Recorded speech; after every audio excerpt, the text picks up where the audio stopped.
एक कोई मछियां पकड़ने वाला भाई नदी का कंढा मछियां पकड़न गया। जेल्लै ओह् नदी का कंढा पुज्जिया ते उसी चेता आया कि मछियें का चारा ते मैं आंदा गै नहीं, हुण केह् करै। उन्हें अग्गे पिछे तक पाई ते दिक्खेआ एक सप्प जा दा। उस सप्पा ने मूंहा विच कीड़ा फगड़े दा। उस बंदे ने उस सप्पे गी फड़िया, ओहदे मूंहा चा कीड़ा कड्ढी लिया ते उसी छोड़ी दिता। बंदे ने फिर सोचा यार आखिर सप्प भी भुक्खा होना, हुण इहदे कोला मैं कीड़ा लिया, इसी ते किश देना ही पौना।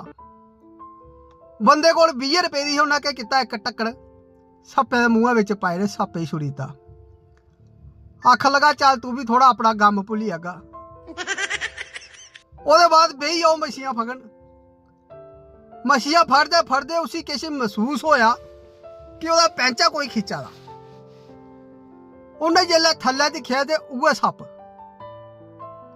उन्हें मूंहा विच 3-4 कीड़े फगड़े दे ते उस भाई गी इ'यां आस भरी नजरा कन्नै दिक्खा दा कि मत इक अद्धा ढक्कन होर थ्होई जा।